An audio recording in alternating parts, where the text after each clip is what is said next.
ভালো থাকতে পারেন, কিভাবে তারা অগ্রসর হতে পারেন, কিভাবে তাদের জীবন মানকে উন্নত করতে পারেন, কিভাবে তাদের দুনিয়া এবং আখিরাত উভয় জগতে তারা সফল হতে পারেন, সেই আয়োজন আমরা করেছি। তারই ধারাবাহিকতায় দ্বিতীয় প্রোগ্রামটি আমরা করছি আপনাদেরকে নিয়ে, অর্থাৎ আমাদের সম্মানিত রেমিটেন্স যোদ্ধা প্রবাসী ভাইদেরকে নিয়ে। প্রবাসী ভাইদের প্রতি আমার নিজের একটি বিশেষ দুর্বলতা আছে। আমি প্রবাসী দেখলেই আপন মনে হয় আমার। এর কারণ আমার জীবনের মূল্যবান 10-10টি বছর প্রবাসে কেটেছে। অতএব যে কোনো প্রবাসীকে দেখলেই আমার মনে হয় যে আমার জাতি ভাই। আমি যে প্রবাসে ছিলাম একটা লম্বা সময়, এই ভাইটি সে প্রবাসী। প্রবাসীদের কিছু দুঃখ, কিছু কষ্টের জায়গা আছে যেগুলো আমি কাছে থেকে দেখার সুযোগ হয়েছে বিভিন্ন দেশে যাওয়া আর প্রবাসে লম্বা সময় কাটাবার সুবাদে। তো আপনাদের জন্য আজকের এই আয়োজনে সকাল থেকে এই পর্যন্ত আপনাদেরকে বিভিন্ন বিষয়ের উপরে, বিভিন্ন বিষয়ের এক্সপার্ট যারা আছেন তাদের দিয়ে আপনাদেরকে আমরা অ্যাওয়্যার করার চেষ্টা করছি, সচেতনতা বৃদ্ধি করবার চেষ্টা করেছি। আমি আশা করছি এটা আপনাদের কিছুটা হলে উপকারে আসবে ইনশাআল্লাহ। এই ধরনের অনুষ্ঠান আমরা আরও করি আপনাদের জন্য। আপনারা কি চান সেটা? ইনশাআল্লাহ আসুন্নাহ ফাউন্ডেশন বদ্ধপরিকর যে এই ধরনের আয়োজন আমরা আরও করব। শুধু প্রবাসীদের জন্যই নয়, প্রবাসীদের পর আমরা বিভিন্ন শ্রেণী পেশার মানুষ, শিক্ষক, ডাক্তার, ইঞ্জিনিয়ার, ব্যবসায়ী, শিক্ষার্থী, বিভিন্ন শ্রেণী পেশার মানুষ যারা আছেন সবার জন্য আমরা ধারাবাহিকভাবে এখানে এই প্রোগ্রামটা দিনব্যাপী কর্মশালা, প্রশিক্ষণ, সেমিনার এগুলোর আয়োজন করব। কারণ আমরা আমাদের দেশে বিশেষ করে প্রশিক্ষণের অভাবে আমাদের অনেক সম্ভাবনাকে আমরা নষ্ট করে ফেলি, হারিয়ে ফেলি। আপনারা একজন প্রবাসী হিসাবে আপনারা অনেকে জানেন, বিভিন্ন দেশে আপনারা প্রবাসে আছেন, প্রবাসে প্রশিক্ষণ দেওয়া হয় খুব গুরুত্বের সাথে। এমনকি কেউ যদি পরিচ্ছন্নতা কর্মীর কাজও করে তার আগেও তাকে ট্রেনিং নিতে হয়, আছে না? অথচ আমাদের দেশে দেখা যায় যে একজন ইলেকট্রিশিয়ান, তিনি 10 বছর 15 বছর ধরে তিনি ইলেকট্রিশিয়ানের কাজ করছেন, কিন্তু জীবনে কোথাও তিনি ট্রেনিং নেন নাই। তিনি কোত্থেকে শিখেছেন কাজটা? ওস্তাদের কাছে। আমাদের দেশে ট্রেনিং এর নাম কি? ওস্তাদের কাছে। তো ওস্তাদের কাছে শেখার বাইরেও যে প্রত্যেকটা বিষয়ে সংশ্লিষ্ট বিষয়ে বিশেষজ্ঞ এবং এক্সপার্টের কাছে হাতে কলমে একাডেমিক বিষয়গুলো, থিওরিক্যাল বিষয়গুলো শেখার আছে, এই ধারণাই আমাদের দেশে অনেক মানুষের মধ্যে খুব একটা নেই।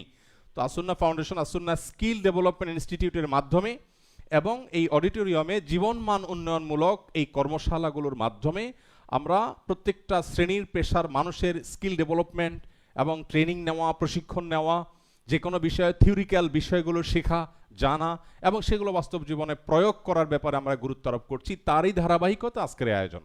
তো আবারও আপনাদেরকে ধন্যবাদ জানাচ্ছি। 54টি জেলা থেকে এই কনকনে শীতের মধ্যে আমাদের এই অডিটোরিয়ামে আজকে আপনারা সমবেত হয়েছেন, এটি আমাদের জন্য অনেক বড় একটা আনন্দের কারণ। আল্লাহ তাআলা আপনাদেরকে সর্বোত্তম বিনিময় দান করুন। আজকের এই আয়োজনে যেভাবে আমরা সমবেত হয়েছি, আল্লাহ আমাদের সবাইকে জান্নাতুল ফিরদাউসে একইভাবে সমবেত হওয়ার তৌফিক দান করুন। প্রিয় প্রবাসী ভাইরা,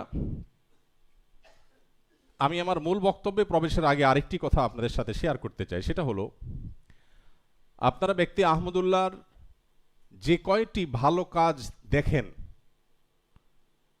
এর বেশিরভাগ কাজ আমার শেখার সুযোগ হয়েছে প্রবাস থেকে।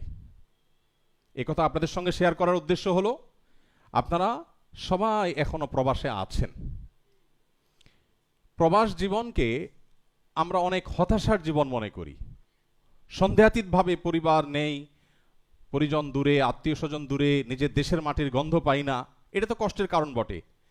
কিন্তু প্রবাস জীবনে আমাদের অপার সম্ভাবনার বিশাল দুয়ার ওপেন আছে, যেটা আমরা অনেক সময় খেয়াল করি না। আমি ড্রাইভিং শিখেছি প্রবাস থেকে, আমি কম্পিউটারের অনেক প্রোগ্রাম শিখেছি প্রবাস থেকে, অনলাইনে দাওয়াতি কাজ এটা আমি শিখেছি প্রবাস থেকে, ভিডিও এডিটিং আমি শিখেছি প্রবাস থেকে। আমি অনেক কিছু প্রবাস থেকে শিখেছি, যেটা হয়তো দেশে থাকলে আমার এত ভালো করে, এত সহজে শেখার সুযোগ হতো না। তো আপনারা যারা প্রবাসে আছেন, প্রবাস থেকে আপনার দুনিয়া এবং আখেরাতকে দারুণভাবে সাজাবার, গোছাবার, সাফল্যমণ্ডিত করবার অনেক সুযোগ আছে। আজকে বিভিন্ন সেশনের মাধ্যমে হয়তো আপনারা কিছুটা অনুভব করেছেন। আমি আপনাদেরকে আমার এই ভূমিকা বক্তব্যের শেষে এসে বলতে চাই, প্রবাস জীবনের অপার সম্ভাবনাকে কাজে লাগাবার চেষ্টা করুন। এরকম অবসর সময় আপনার জীবনে আরেকটা হয়তো আসবে না। আপনি দেশে চলে আসলে আজকে শালার বিয়ে, কালকে শ্বশুর মারা গেছেন, পরশু অমুকের দাওয়াত, প্রচুর এঙ্গেজমেন্ট আমাদের হয়ে যাবে। কিন্তু প্রবাসে আপনার কিন্তু সেই এঙ্গেজমেন্টটা নাই। বিপুল পরিমাণ সময় আমাদের হাতে থাকে। বেশিরভাগ প্রবাসী ভাইরা বা উল্লেখযোগ্য প্রবাসী ভাইরা টেলিভিশন স্ক্রিনের দিকে তাকিয়ে থেকে সারাদিন তথাকথিত দেশের নিউজ নিয়ে সারাদিন তিনি পড়ে থাকেন। এই টকশো দেখছেন, এই মিষ্টি শো দেখছেন, এই নিউজ দেখছেন, এই রিল দেখছেন, সারাদিন এই কাজ করেন। অথচ অবসর সময়ে কাজের ফাঁকে আমি চাইলে একজন ভিনদেশি, যেমন আমার কথা আমি বলি, আমি কম্পিউটার বিষয়ে শিখেছি একজন ফিলিপিনোর কাছ থেকে, আমার একজন সহকর্মী, তার নাম ইদ্রিস।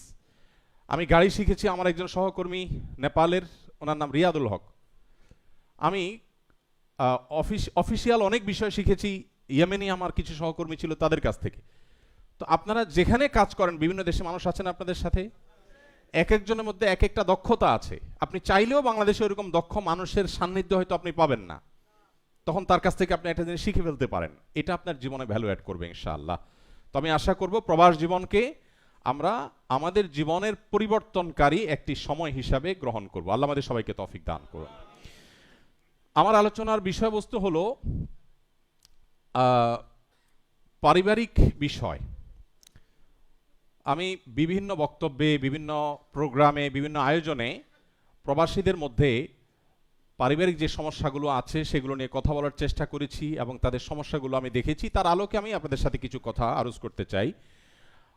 সর্বপ্রথম যে পয়েন্টটি বলতে চাই, পরিবার বলতে আমরা যা বুঝি সেটা শুধুমাত্র স্বামী স্ত্রীর মধ্যে তো আর সীমাবদ্ধ না। পরিবার বলতে আমাদের মা বাবা, আমাদের ভাই বোন, সবাই মিলেই তো আমাদের পরিবার, তাই না? তো আমাদের এই পরিবারের যে বিশাল গণ্ডি আছে, এই গণ্ডির মধ্যে সবচেয়ে বড় সমস্যার জায়গাটি হয় স্বামী স্ত্রী এবং সন্তান সন্তান এদের মধ্যকার সমস্যা। বেশিরভাগ প্রবাসীদেরই সমস্যাটা এখানে বেশি। আবার অনেকের বাবা মা ভাই বোনের সাথেও সমস্যা তৈরি হয়, আমরা সেদিকেও যাব ইনশাআল্লাহ। তবে তার আগে যে বিষয়টি আমি বলতে চাই সেটা হলো যে আপনি যদি মা বাবা ভাই বোনের পাশাপাশি বিয়ে শাদী করে বিদেশ যাওয়ার অথবা বিদেশ যেয়ে বিয়ে শাদী করার সিদ্ধান্ত নেন, সেক্ষেত্রে আমি বলবো যারা প্রবাস যাওয়ার পরিকল্পনা করছেন বা মাত্র প্রবাসে গেছেন, বিয়ের জন্য প্রবাস জীবনের জন্য সবচেয়ে আদর্শ সময় হলো বিয়ের আগে। বিয়ের আগে বিয়ে করে প্রবাসে যাওয়ার চাইতে প্রবাস জীবনের চ্যাপ্টার ক্লোজ করে তারপরে বিয়ে করা হলো সবচেয়ে বুদ্ধিমান। এখন যারা করে ফেলেছেন তাদের আর কি করা,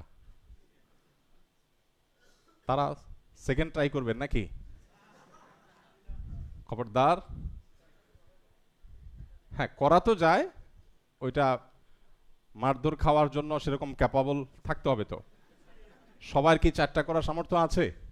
কারণ পিঠের চামড়া তো সবার একরকম না, যার যত মজবুত তার তত অ্যাবিলিটি। আচ্ছা, বিয়ের আগে প্রবাস জীবন শেষ করতে পারলে সবচেয়ে ভালো, কারণ বিয়ের পর স্ত্রীর হকের ব্যাপার থাকে এবং প্রবাসীদের পারিবারিক জীবনের অনেক সমস্যা একসাথে মিনিমাইজ করা সম্ভব শুধু এই একটা পলিসি অ্যাপ্লাই করা গেলে, অর্থাৎ বিয়ের আগে বিদেশ জীবন শেষ। আমাকে যখন সৌদি আরব থেকে ইসলামিক অ্যাফেয়ার্স মিনিস্ট্রির অধীনে ইসলামিক সেন্টারে কাজ করার জন্য যখন অফার করা হয়েছে, তখন আমি দেশে খুব টানা খেচা করে সংসার চালাচ্ছি কষ্টমষ্ট করে।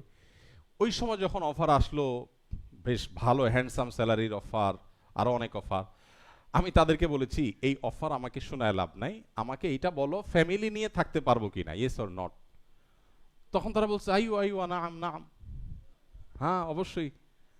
তো পরে গেলাম, যাওয়ার পরে তখন 2009 সালে তত্ত্বাবধায়ক সরকার আসলো, দেশে যত অকারেন্স করার লোকজন আছে যখন ধরপাকড় শুরু হয়েছে সব যায় সৌদি আরবে উঠে যায়, সৌদি আরবে আকাম টাকাম করে ভিসা বন্ধ হয়ে গেছে। তো আমি গেছি, ভিসা বন্ধ। তো গেলাম, বলো যে আল্লাহ মালিশ, তোমার ফ্যামিলি তো আর আনা যাবে না। কেন? বাংলাদেশে ভিসা বন্ধ হয়ে গেছে। আমি বললাম খালাস, আমিও মালিশ, তুমি মালিশ, আমিও মালিশ। মালিশ মানে সরি, অন্য দেশি ভাইরা বুঝেন না হয়তো। তুমি সরি, আমিও সরি, তোমার এখানে আমি থাকতে পারলাম না। 3 মাস পর আমি বললাম যে আমি চলে যাব। তখন তারা বললো কেমন কথা? আমি ফ্যামিলি ছাড়া একদিনও থাকবো না, আমার ফ্যামিলির হক আছে আমার প্রতি, ডাল ভাত খাবো, দেশে থাকবো। যাই হোক, পরে তারা বললো যে ঠিক আছে, পরে আল্লাহ তাআলা বিভিন্নভাবে ব্যবস্থা করেছেন আমার ফ্যামিলি ভিসা। ওকে, ফ্যামিলি ভিসা যখন দিয়েছো 10 বছর থাকবো, 10 বছর ছিলাম, আর ফ্যামিলি ছাড়া আমি 10 দিনও থাকবো না। এই কথা এই জন্য বলা, যারা তরুণ অথবা আপনাদের ছেলেদেরকে অনেকে বিদেশ পাঠাবেন, ছোট ভাইকে বিদেশ পাঠাবেন, বিয়ে শাদী করার আগে বিদেশের পর্ব শেষ করতে পারলে স্ত্রীর অধিকারের ঝামেলা থাকে না, সন্তান লালন পালনের ঝামেলা, অনেক সমস্যা এগুলো আর থাকে না। এটা সবচেয়ে ভালো হয় যদি এই স্কোপটা থাকে। আর যদি এই স্কোপ না থাকে তাহলে সেক্ষেত্রে আমরা চেষ্টা করব পরবর্তী অপশনে যাওয়ার, সেটা হলো প্রবাস থেকে কিভাবে আমরা পরিবার পরিচালনা করব। প্রবাস থেকে পরিবার পরিচালনা করার জন্য, পরিবারকে সঠিকভাবে পরিচালনা করবার জন্য আমাদের বেশ কিছু জিনিস লক্ষ্য করা দরকার। সব কিছুর আগে সেটি হলো আমাদের প্রায়োরিটি ঠিক করা দরকার। আমি আমার পরিবারকে দুধে ভাতে রাখার জন্য বিদেশ গিয়েছি, প্রবাসে পাড়ি জমিয়েছি, খুব ভালো কথা। আর এটা ভালো কাজও, কারণ নবী করিম সাল্লাল্লাহু আলাইহি সাল্লাম বলেছেন, তুমি তোমার স্ত্রীর মুখে যে খাবারটা তুলে দিচ্ছ এটাও কি হয়? সাদাকার সওয়াব হয়। সো আপনি যে বিদেশে গিয়েছেন আপনার পরিবারের একটু সুখের জন্য, এর কারণ আপনি আল্লাহর কাছে কি পাবেন? সওয়াব পাবেন, সাদাকার সওয়াব পাবেন ইনশাআল্লাহ। কিন্তু পরিবার দুধে ভাতে থাকুক, এই চিন্তাটা আমরা যতটা করি তার চাইতে বেশি চিন্তা করা উচিত আমার পরিবার যেন জাহান্নামের আগুন থেকে রক্ষা পেতে পারে। এইটাতে যে লাভটা হবে সেটা হলো আপনি স্বয়ংক্রিয়ভাবে একটা আদর্শ পরিবার পেয়ে যাবেন। যে পরিবারের সদস্যরা আল্লাহর ভয় তাদের অন্তরে লালন করে, যারা জাহান্নাম থেকে বাঁচার জন্য তাগাদা অনুভব করে, সেই পরিবারের সদস্যরা আপনার চোখ জুড়িয়ে দিবে, এতে কোনো সন্দেহ নাই। যেই সন্তান, যেই স্ত্রী আল্লাহকে চিনে, সে স্বামীর হক আদায় করবে না? সে কি স্বামীর কোনো হক নষ্ট করবে? যেই সন্তান আল্লাহ এবং তার রাসূলের পরিচয় পেয়ে গেছে, সে কি বাবা মার নির্দেশের বাইরে যাবে? যাবে না। তাহলে আপনার পরিবারের দুনিয়া এবং আখিরাত উভয় জগতের সামগ্রিক কল্যাণ নির্ভর করে আপনি পরিবারের জন্য কোন জিনিসটাকে প্রায়োরিটি দিচ্ছেন সেটার উপর।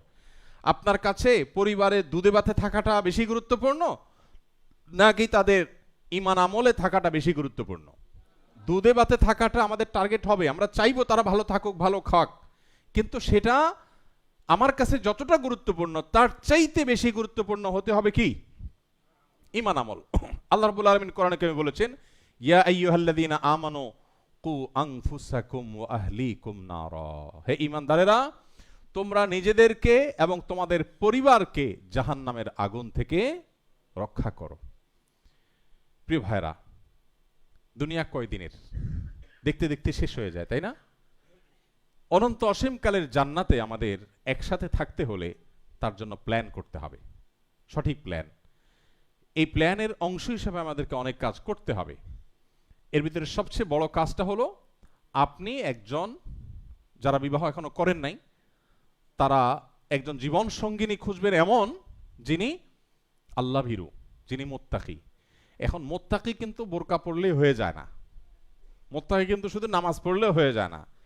ঠিক যেমন অনেক ছেলে আছে, দাঁড়িয়ে আছে, মাশাআল্লাহ, পাঞ্জাবি আছে, কিন্তু আবার 2 নম্বরিও করে, আছে না নেই?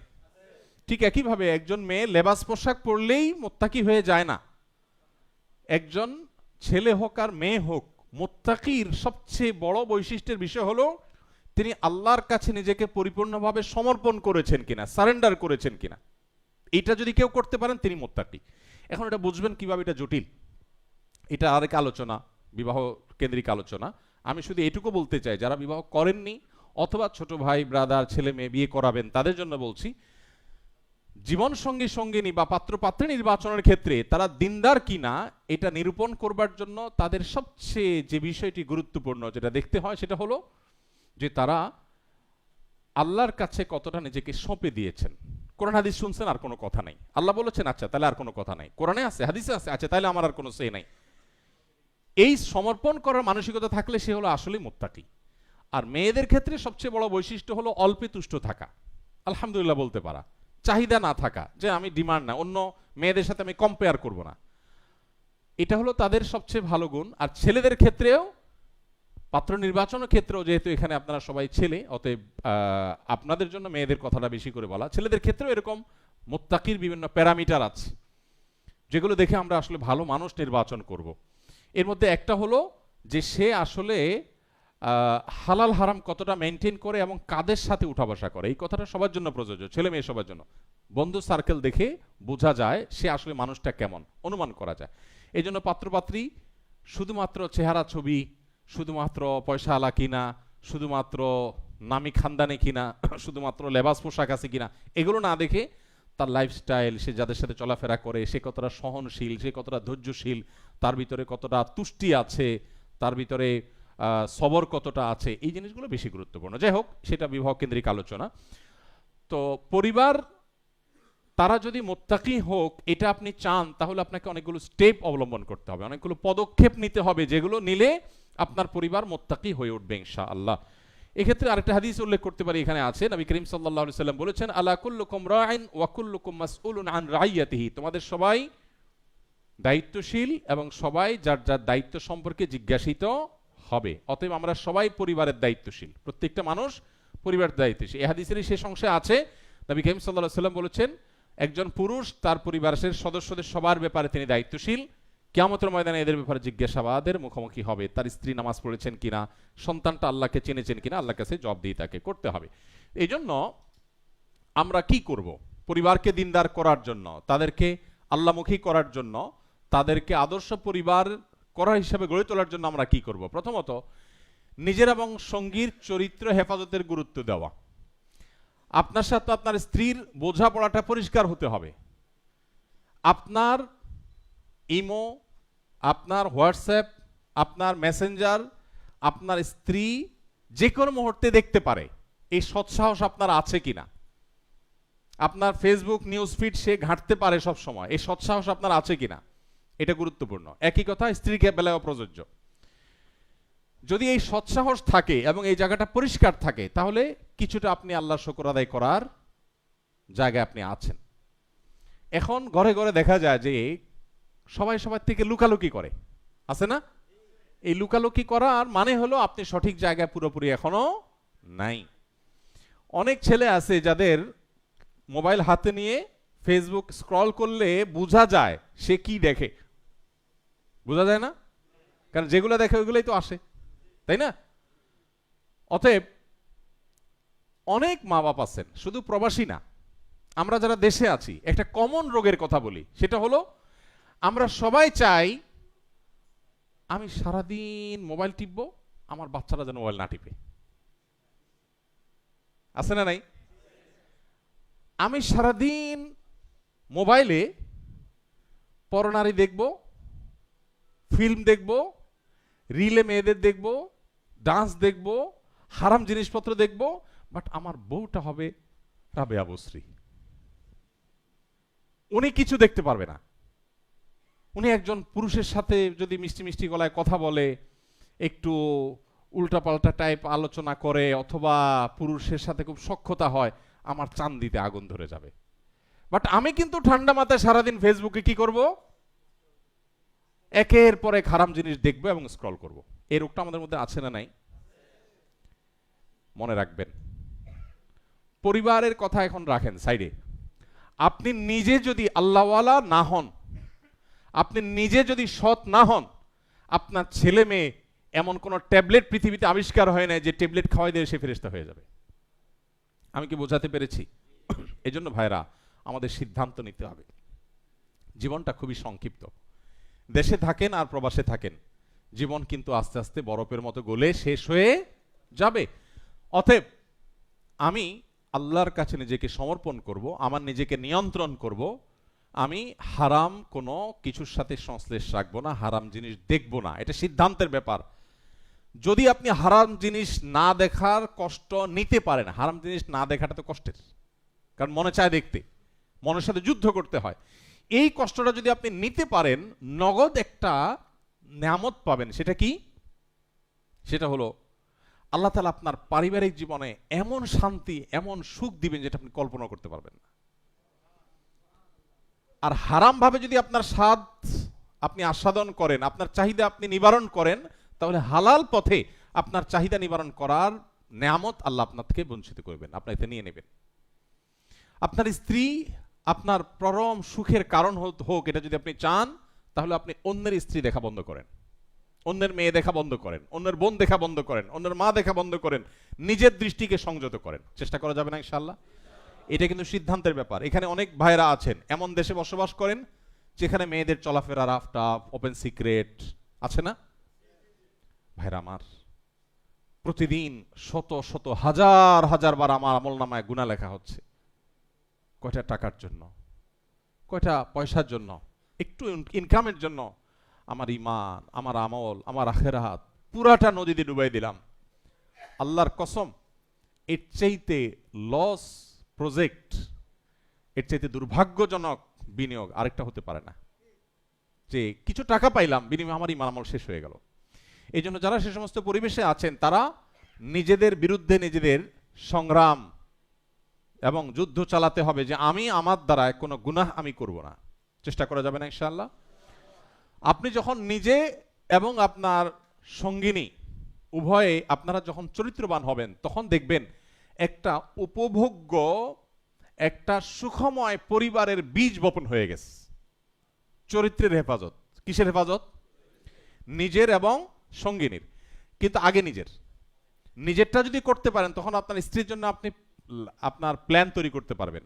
আপনার স্ত্রী যদি জানে যে আমার স্বামী নিজে আমার পাশে শুয়ে শুয়ে বৈশা বৈশা মোবাইলে সারাদিন সে রিলে ডান্স দেখে, হিন্দি ফিল্মের ক্লিপ দেখে, নাটকের ক্লিপ দেখে, হ্যাঁ, বিভিন্ন ভিডিও দেখে, মেয়েদেরকে দেখে, তখন আপনি স্ত্রীকে যতই মুখে বলেন যে তোর চরিত্র ভালো করো, লাভ হবে না। মানুষ কিন্তু যতটা শুনে শিখে তার চাইতে দেখে শিখে বেশি। যতটা শুনে শিখে তার চাইতে দেখে শিখে বেশি। অতএব আপনি আপনার ছেলেকে বলবেন, বাবা মোবাইল ধরা যাবে না, এই ছেলে মোবাইল রাখো, বই নাও, বাট আপনি মোবাইল টিপতেছেন। তখন ছেলে মনে করবে কি জানেন? মনে করবে যে আরে বাপে আমার সাথে শত্রুতা করতেছে। সে নিজে সারাক্ষণ যে নেয়ামতের মধ্যে আছে, এই নেয়ামতটা আমাকে সে ভোগ করতে দিতে চায় না। কত বড় খারাপ মানুষ! এই জন্য সে যুদ্ধ করে মোবাইলটা নিতে চাইবে।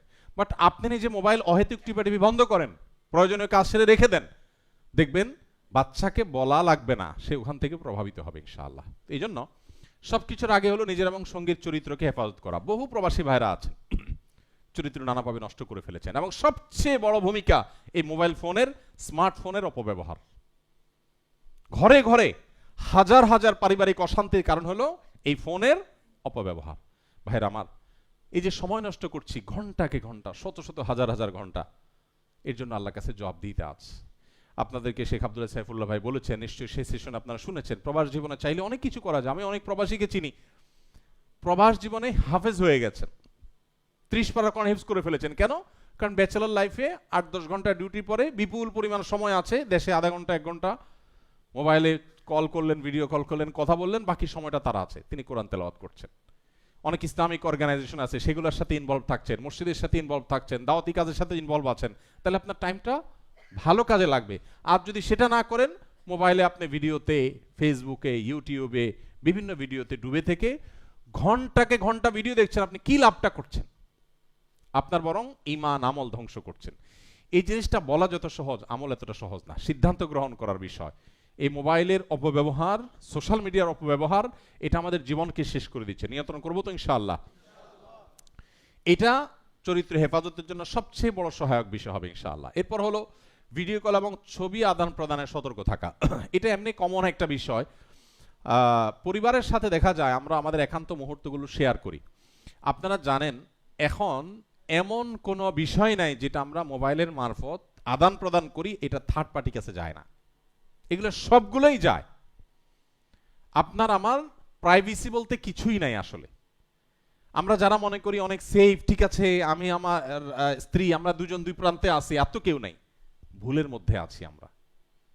এটা একে তো হ্যাক করার সিস্টেম আছে, সেটা তো আছেই। এর বাইরে অনেক সময় দেখা যায় আমরা যে ইমেল লগ ইন করি সেই ইমেইলে সেভ হয়ে যায়, এটা থার্ড পার্টির কাছে যাওয়ার সুযোগ থাকে। এটা বিভিন্নভাবে মানুষের কাছে যাওয়ার বহু রাস্তা ওপেন আছে, আমরা জানি না। তো এগুলোর কারণে দেখা যায় অনেক অশান্তি তৈরি হয় এবং পারিবারিক অসুবিধা আসে। এরপরে আসেন বাবা মা এবং পরিবার স্ত্রীর মধ্যে ভারসাম্য রক্ষা করা। এটা বেশিরভাগ মানুষ বুঝে না বা পারে না।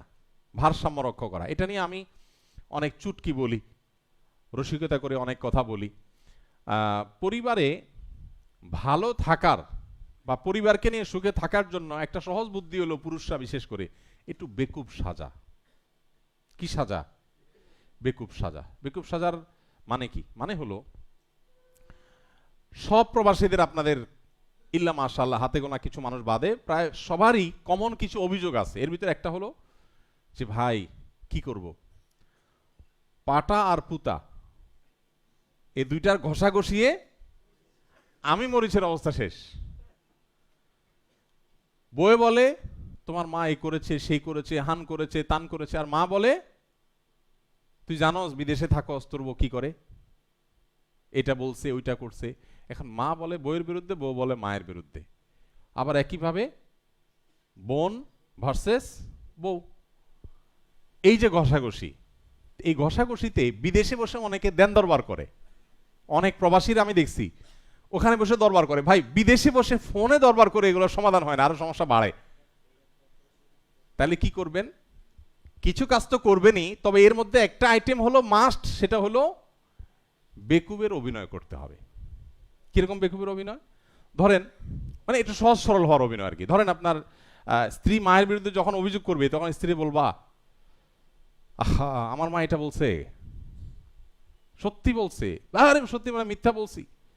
তখন যদি আপনি বলেন যে দেখো কোরআন হাদিসে মা বাবার কিছু বলা জানা নিষেধ আছে, জন্মদাতা তারা। এটা যদি আজকে না হইতো, মা না হয়ে আজকে কেউ হইতো, তো তুমি দেখতে আজকে পারলাম না, আমি মা হয়েছে, মা হয়েছে এই জন্য। মানে তুমি, আপনি বললেন যে স্ত্রী হিসাবে তোমার জন্য তো আমি জীবন দিয়ে ফেলতাম, এখন মা তো কিছু করতে পারতেছি না। তখন স্ত্রী বলবে যে আমার স্বামীটা আসলে মানুষটা ভালো, আমাকে মহব্বতে সে আপসহীন, বাট একটু বেকুব, কি করবে বুঝে উঠতে পারতেছে না। আবার একই অভিনয় আপনি যদি মায়ের সাথে করেন, মা যখন বলবে এই তোর বউ এটা করছে এটা করছে, তখন মারা যদি বলেন যে মা আল্লাহ রসুল কোনোদিন বউদের গায়ে হাত তোলে নাই, যদি অনুমতি দিতেন সকাল বিকাল আশ্রাইতাম আমি। মারে বলার সময় তার বউ শুনতেছে না। আর এটা মীমাংসার খাতিরে, ঝগড়া মীমাংসার খাতিরে এতটুকু কৌশল চালাকি মিথ্যা জায়েজ আছে। মিথ্যা একটা ক্ষেত্রে জায়েজ, সেটা কোনটা? মীমাংসা। হ্যাঁ, মীমাংসার ক্ষেত্রে কিন্তু মিথ্যা জায়েজ। এখন এইরকম মিথ্যা, মিথ্যা বা সব মিথ্যা না, যেটা বললে মীমাংসা হবে। এখন মা যদি শুনে যে ছেলে বলতেছে মা আজকে বউ না হইয়া কেউ হইতো, রসুল বউ পিটান নাই কোনোদিন, যদি পিটাইতেন বা অনুমতি দিতেন তো আজকে দেখতেন আপনি তুফান ছুড়ে ফেলাইতাম, কি আপনার সাথে এটা বলছে। তখন মাও বলবে কি, পোলাটা আমার ভালো, আমারে মহব্বত ঠিকই করে, বাট একটু বেকুব, বুঝে না কি করবে। মা এবং বউ দুজন কথা শুনে ফেলছে। ভাই এই বুদ্ধি মহিলারা শুনে গেছে, ধরে ফেলবে, ঠিক আছে যে তুমি মৌলবীতে শিখে আসছো, এই তো অভিনয় করতেছো, তো আরেকটা অ্যাপ্লাই করবেন, আমি কি সব শিখে দিব নাকি? আমি একটা ধরাই দিলাম, বাকিগুলো আপনাকে আবিষ্কার করতে হবে। আচ্ছা, না এটা কিন্তু সিরিয়াস ইস্যু। অনেকে করে কি, মায়ের হইয়া বউয়ের কাছে যায়া তুমি কি বললা আমার মারে, এত বড় সাহস তোমার। এবার ওখান থেকে এক দৌড়ানি গায়, তোমার মায়ের একজনের কথা শুনে বলছো, উনি কি বলছো তুমি জানো? এবার মায়ের কথাগুলো শোনার পরে মারে বলে মা তুমি এগুলো বলছো। দৌড়ানি বউয়ের কাছেও খায়, মায়ের কাছেও খায়। এরপরে যা বলে সে হতাশ। এগুলো শুধু বেশিরভাগ ক্ষেত্রে বুদ্ধির অভাবে। তবে হ্যাঁ, পরিবার থেকে দীর্ঘদিন যখন দূরে থাকবেন এই সমস্যাগুলো হবেই হবে। অনেক প্রবাসী আছে যাদের জীবনের চাহিদার কোনো শেষ নাই। আমি যখন প্রবাসে ছিলাম আমার সাথে অনেক লোকজন ছিল, দেশ থেকে যখন যায়, বিশেষ করে মিডিল ইস্টে বা ইউরোপে যারা যেখানে আছেন, দেশ থেকে যখন প্রথম যায় ছুটির পর, যাওয়ার সময় কান্নাকাটি, মন খারাপ, বউটারে রেখে যাচ্ছি, বাচ্চাটার জন্য কলিজা পড়তেছে, এয়ারপোর্টে যাওয়ার সময় চোখের পানি, সব অবস্থা খারাপ। যাওয়ার সময় বাচ্চারা মুছতে মুছতে বলে বউরে শেষ, এইবার শেষ, আর আসবো না, এই ভিসাটা শেষ করি, আর বিদেশ ভাল লাগে না, ডাল খাই ভাত খাই, দেশে থাকবো। ওখানে যাওয়ার পরে যখন খেপসার গ্রান পায়, রিয়াল, ডলার, ইউরো, কসকসা, তখন আস্তে আস্তে আবার মানসিকতা চেঞ্জ হয়ে যায়, এরপর আর আসে না। আমি এরকম বহু লোক দেখছি যে শুধু মরণটা বাকি রয়েছে, বাকিটা শুধু মরার জন্য দেশে এসে মরবে, এইটা শুধু বাকি রাখছে, আর সব বিদেশ শেষ। ভাইরা আমার, দুনিয়ার চাহিদার কোনো শেষ নাই। আপনি প্রবাসে থাকেন, কিন্তু একটা টার্গেট থাকতে হবে। আমি 10 বছর কাটানোর পর যখন আমি প্রবাস থেকে চলে আসি, আমার এই পেশায় যারা আছেন, আরো আলেমরা আছেন না সারা দেশে, তখন আমার অনেক সহকর্মীরা বলছে, পাগল নাকি, এত ফ্যাসিলিটিস, এত সুযোগ সুবিধা রেখে দেশে আসতে, দেশে এসে কি করব কিছু যায় না, একরকম অন্ধকার। আল্লাহর উপর ভরসা করে চলে আসলাম।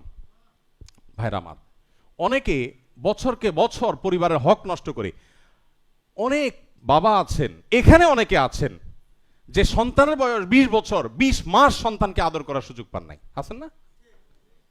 আপনার সন্তানকে শুধু আপনি টাকা পাঠাইলেন আর সে খায়া মোটা তাজা হলো, এটাই কি তার হক? সে কি বাবার স্নেহ পাওয়ার হক নাই তার? আপনি যদি তাকে স্নেহ করতে না পারেন, সে আপনাকে বার্ধক্যে কিভাবে স্নেহ করবে? সেও আপনাকে টাকা পাঠিয়ে দিবে, বলবে খেয়ে নিও, কারণ আপনি বিদেশ থেকে টাকা পাঠিয়ে দিচ্ছেন, খেয়ে নে। তো সে বুড়াকালে সেও কি করবে? টাকা পাঠিয়ে দিবে, খেয়ে নাও। কিন্তু আপনি যখন অনুভব করবেন টাকাটাই সবকিছু না, সন্তানের ভালোবাসাটা দরকার হয়। অনেক প্রবাসী আছেন 20 বছর 25 বছর প্রবাসে কাটিয়েছেন, স্ত্রীকে 6 মাসের জন্য সময় দিতে পারেন নাই। খুবই দুর্ভাগ্যজনক বাস্তবতা। আপনি বলবেন ভাই দেনা শোধ করতে পারে না, এটা না এটা না। কিছু লোক আছেন অনেক ক্রাইসিসে আছেন, তবে বেশিরভাগ মানুষের হলো লোভ এবং দুনিয়ার চাহিদার কোনো শেষ নাই। আমি এমন প্রবাসীও চিনি যে তার বউ আমার কাছে নালিশ করছে, ভাই আপনার ভাইকে বলি দেশে আসতে, সে আসবে না। তারে বলি কেন আসবেন না? বলে ভাই কাঁচা টাকা, মাছ তো সবসময় আসে না, যখন যাকে যাকে আসে তখন ধরতে হয়। সে আমারে বলতেছে মাছ তো সবসময় আসে না, যখন আসে মাছ দেখলে জাল নামেরে কেমনে যায় মানুষ, আমার তো মাছ আসতেছে। তাই বললাম মাছ কি করবেন? মাছ খাওয়ার জন্য চুলা লাগবে না, রান্না লাগবে না, পাতিল লাগবে না, শুধু মাছ ধরলেই হবে?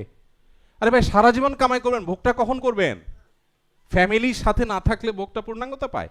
এই জন্য বলছি ফ্যামিলিকে ছাড়া বিদেশ করলে এর জন্য একটা পরিকল্পনা আপনার থাকতে হবে। আমি এত বছর এই টার্গেট পূরণ করবো ইনশাল্লাহ, এরপর আর করবো না। প্রথম যে বলে কি মায়া মায়া, প্রথম নতুন একদম নতুন যখন যায়, প্রথম কয়েক মাস দেখি মন টন খারাপ, কি হয়েছে ভাই?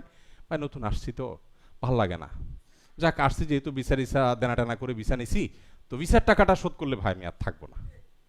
ভিসার টাকাটা শোধ হয়ে গেলে এরপরে কি ভাই আপনি না চলে যাওয়ার গেলেন না যে? ভাই ওই যে ঘরটা তো করতে পারি না, একটু ঘরটা ধরবো একটু। আচ্ছা ঘরও করলেন, ঘর করলো, হ্যাঁ ভাই ঘর তো হয়ে গেছে। এবার বলে ভাই ওই যে বাজার একটা দোকান না নিলে দেশে যা কি করে খাবো, একটা দোকান নেওয়ার চিন্তা করতেছি, বাজার একটা জমি রাখার চেষ্টা করতেছি। এরপরে ওইটা রাখছেন, হ্যাঁ ভাই এরপর ভাই একটু ঢাকা একটা ফ্ল্যাটে শেয়ারে বুকিং দিয়ে ফেলছি ভাই, এখন কি করব? তো এরপরে বলে ভাই ওই যে ছোট ভাইটারে আনতে হবে, তো এরপরে মেয়েটার বিয়ে দিতে হবে, এরপর নাতিটারে পড়াইতে হবে, এরপরে মালাকুল মউত এসে বলে তোমার টাইম তো শেষ। ভাইরা এই কথাগুলো এই জন্য বলা, পরিবারকে শুধু টাকা পাঠাই দিয়ে যারা মনে করছেন পরিবারের হক আদায় করছেন, অনেক প্রবাসী আছেন স্ত্রীদেরকে দোষ দিচ্ছেন অমূলক, আবার অনেক স্ত্রীরা প্রবাসীদের প্রতি জুলুম করছেন। আপনি নিজে তাকে সময় দিতে পারেন নাই একান্তে, আর সময় আজকাল কোত্থেকে দিবে? প্রবাসীদেরকে কি বলবো, দেশিরা অনেকে বউয়ের সাথে শুয়ে শুয়ে মোবাইল টিভি, বউরা আমাদের কাছে নালিশ পাঠা, ভাই একটু ওয়াজ করেন, কি হয়েছে? বলে বেটা আমার পাশে বৈশা সারা রাত মোবাইল টিপাই, কম বক্ত আছে না নাই? এই রোগী এখানেও আছে না? ভাইরা আমার খুবই অন্যায় কথা, খুবই অন্যায় কথা। আল্লাহর কসম এই মোবাইল ফোন আমাদের বেশিরভাগ মানুষের জাহান্নামের যাওয়ার কারণ হবে। জাহান্নাম যেতে হবে না বহুত পরের কথা, দুনিয়াতে অনেক মানুষের জীবনকে শেষ করে দিচ্ছে, ধ্বংস করে দিচ্ছে মোবাইল ফোনের অনিয়ন্ত্রিত ব্যবহার। এটাকে কন্ট্রোল করতে না পারলে আপনার দুনিয়া আখিরাত বরবাদ হবে। মাস্ট ফ্যামিলিকে একান্তে সময় দেন। আমি প্রায় সময় বলি আমি নিজে দিনে কমপক্ষে 1 থেকে 1.5 ঘন্টা ফিজিক্যাল খেলাধুলা, ব্যাডমিন্টন, ক্রিকেট খেলাধুলা আমার বাচ্চাদের সাথে আমি প্রতিদিন করি। আজকেও করবো, যে এখান থেকে ইনশাআল্লাহ আজকেও এখান থেকে গিয়ে মাগরিবের পরে খেলবো। গতকালকেও খেলেছি, গতকালকে মেহমান আসছে বাসা, খেলার ডিস্টার্ব হয়েছে, মাগরিবের পরে খেলি, পরে ওইটা কাজা কাফার আদায় করে আসার পরে খেলছি। কিন্তু খেলা মাস্ট, কারণ আমার বাচ্চার সাথে আমি যখন খেলবো না, কোথায় কার সাথে খেলতে যাবে, কোন নষ্ট কিছু শিখবে, একটা গালি শিখবে, আমি তার বন্ধু হয়ে যাই, আমি তাকে সময় দিই। আমার কাছে আমার টাকাটাই বড় জিনিস না, আমার সন্তান সবচেয়ে বড় অ্যাসেট। এই সন্তান আপনি যে টাকা কামাই করছেন, আপনার সন্তানের চেয়ে বহুগুণ বেশি টাকার জন্ম দিবে। আপনি এখন যে টাকা কামাই করছেন আপনার বাবা এত টাকা কামাই করতে পারে নাই। আপনি এখন যা কামাই করছেন এর চেয়ে আপনার সন্তান বহুগুণ কামাই করবে আগামী জেনারেশন। সো টাকাটা বড় জিনিস না, ওকে মানুষ বানানো বড় জিনিস। মানুষ বানানোর জন্য সময় দিতে হয়। বেশিরভাগ প্রবাসীরা দেখা যায় ছেলে মোবাইলে, আব্বু আমার তো একটা মোবাইল লাগবে। কি করবো আব্বু? বলে ওই যে অনলাইন ক্লাস আছে মোবাইলে, ধানাই ফানাই বুঝ দিলে তো আপনি 1 হাত লম্বা একটা মোবাইল পাঠিয়ে দিলেন। আপনি মোবাইল পাঠান নাই, আপনি মূলত একটা পিস্তল পাঠাইছেন, আপনি মূলত একটা বিষের বোতল পাঠাইছেন, আপনি একটা ধারালো চাকু পাঠাইছেন আপনার সন্তানকে ধ্বংস করবার জন্য। আপনাদের উৎসাহের জন্য বলি, আমি বিভিন্ন সময় বলি, আমার 17-18 বছর বয়সের ছেলে এখনো তার কাছে কোনো স্মার্টফোন নাই, স্টিল নাও কোনো ফোন নাই, তার কোনো ফোন নাই। একটা বাটন ফোন ছোট, এটা এই কিছুদিন আগে দেওয়া হয়েছে যে তার টিচাররা আসে, কোচিংয়ে যায়, পড়ালেখা করতে হয়, এতটুকু যোগাযোগের জন্য, তাও ওই বাটন ফোন, স্মার্টফোন নাই। তো আমার যে 18-19 বছর বয়সের ছেলে স্মার্টফোন ছাড়া চলতে পারে। অনেকদিন তার ফোন ছিল না, বাহিরে মাদ্রাসায় যেত, রাস্তা দিয়ে আসা যাওয়া করতো, তো সমস্যা কি? আপনি বলুন যোগাযোগ, যোগাযোগ যখন মোবাইল ছিল না মানুষকে সব মরে সাফ হয়ে গেছে। এককালে যখন মোবাইল ছিল না, মানুষ চলছে না, তো তার কোনো অসুবিধা হলে কোনো একটা দোকানে দাঁড়ায় ফোন করবে, আব্বুকে ফোন করবে, আম্মুকে ফোন করবে। এই যে বাচ্চাদেরকে, বিশেষ করে প্রবাসীদের একটা সমস্যা হলো যা চাবে চোখ বন্ধ করে তা দিয়ে দিতে হবে না। আপনার বাচ্চা যা চাচ্ছে এখন আপনি যদি তা দেন, সারা জীবন কি সে যা চাবে তা পাবে? কোরআনে কারিমে একটা সূরা আছে, সূরার নাম সূরা লোকমান। কি নাম? লোকমান আলাইহিস সালাম তার ছেলেকে কতগুলো উপদেশ দিয়েছেন, আল্লাহর কাছে পছন্দ হয়েছে জন্য আল্লাহ কোরআনের অংশ করে দিয়েছেন। তার ভিতরে একটা হলো ওয়াসবির আলা মা আসাবাক। তিনি তার ছেলেকে বলেছেন, বাবা জীবনে বিপদ আসলে ধৈর্য ধারণ করবে। এখন ছেলে মোবাইল চাইছে, আপনি দিলেন না, এটা একটা বিপদ না? এটা তার জন্য একটা সমস্যা না? সে ধৈর্য ধারণ করতে পারে কিনা? আপনি সে যা চায় তাই যদি দেন, তার জীবনে সারা জীবনে যা চাইবে তা তো পাবে না। জীবন অনেক সময় অসুবিধা হবে, তখন সেগুলো নিতে পারবে না। বুঝেন না এই কথা? সবচেয়ে বড় কথা হলো আপনি নিজে যদি নিয়ন্ত্রণ করতে পারেন। সে যদি দেখে বাবা একটার পর একটা ফোন চেঞ্জ করে, আজকে আইফোন, কালকে স্যামসাং, আজকে আইফোন অমুক, কালকে আইফোন তমুক, তখন সন্তান মনে করবে আমার বাপ মানুষটাই খারাপ, সে নিজেই টিপবে বাট আমার দিবে না। আপনি যদি মোবাইলের প্রতি এত আসক্ত না হন, কাজের জন্য একটা মোবাইল দরকার, ঠিক আছে রাখেন, কিন্তু নিয়ন্ত্রণহীন না থাকেন, সময় দেন, তাহলে পরিবারের বেশিরভাগ সমস্যার সমাধান এখানে পেয়ে যাবেন। এখন আপনি বলবেন ভাই পরিবেশটা তো এরকম হয়ে গেছে, এটার ওষুধ কি? এটার ওষুধ হলো এনভায়রনমেন্ট। আমরা আমাদের ফ্যামিলিতে যে জিনিসটা ফলো করি, যে আমার ফ্যামিলি ভাইয়ের ফ্যামিলির সাথে মিশতে যাবে কেন? কারণ ওনার ফ্যামিলিতে বাচ্চা কাচ্চারা মোবাইলে আসক্ত না, তাহলে আমার বাচ্চা ওনার বাসায় বেড়াইতে গেলে খারাপ কিছু দেখবে না। এমন বাসায় আমার বাচ্চাকে আমি নিয়ে যাব না যেখানে বাচ্চা সারাদিন ভূতের মতো মোবাইল টিপে গেমস খেলে, কারণ সে ওখানে গেলে ওটা শিখবে এবং ওটা দ্বারা প্রভাবিত হবে। শিক্ষা প্রতিষ্ঠান, যে শিক্ষা প্রতিষ্ঠান এগুলোর ব্যাপারে সিরিয়াস, আমি সেখানে আমার বাচ্চা দেব, তাহলে ইনশাআল্লাহ পরিবারকে আপনি এই সমস্ত বিপদ থেকে বাঁচাতে পারবেন। আর না হলে গরু ছাগল যেরকম মোটা তাজা হয়, টাকা পয়সা পাঠাবেন তারা মোটা তাজা হবে, তারা আপনার চক্ষু শীতলকারী হবে না, মুত্তাকিদের ইমাম হবে না। মা বাবা এবং স্ত্রীর মধ্যে ভারসাম্য রক্ষা করার কথা বলেছিলাম, যে মা বাবার হক কি, স্ত্রীর হক কি। মা বাবা যদি স্ত্রীর প্রতি অন্যায় করেন, অন্যায় করবেন, লা তাআতা লিমাখলুকিন ফি মাসিয়াতিল খালিক, আল্লাহর অবাধ্য হয়ে পৃথিবীর কারোর কথা শোনার সুযোগ নাই। আল্লাহ কি জুলুম করার পারমিশন কাউকে দিয়েছেন?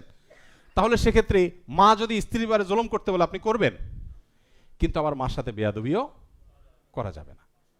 মানে ব্যালেন্স করতে হবে। একদিকে বলতে হবে মা আমার তোমার কথাকে আমার সবকিছুর উপর আমি রাখতে চাই, কিন্তু মা এটা তো আমি পারছি না। যদি মুখে কিছু না বলতে পারেন অন্তত চুপ থাকেন, বেয়াদবি করেন না। আবার একই কথা মা যদি অন্যায় করতে বলে, বউ যদি অন্যায় করতে বলে, আপনি কি সেটা মানবেন? মানবেন না। বউ বলবে কি বলেন? প্রবাসীদের কমন কথা কি বলে বলেন তো ভাই বোন সম্পর্কে? আলাদা হওয়ার কথা। আর কি বলে বলেন দেখি, বলেন দু একজনে। জ্বালায় মরতেছে। ভাই বোনের সম্পর্কে বলে অনেক বউ যে তুমি যে এত ভাই ভাই করো, তোমার ভাই কি একটা বার তোমার খবর নিছে? বলে কি বলে না? হ্যাঁ, এত বোন বোন করতেছ, এই বোন তোমার জন্য কি করছে, তোমার বাচ্চাদের জন্য কি করছে, বলবে না সারাদিন?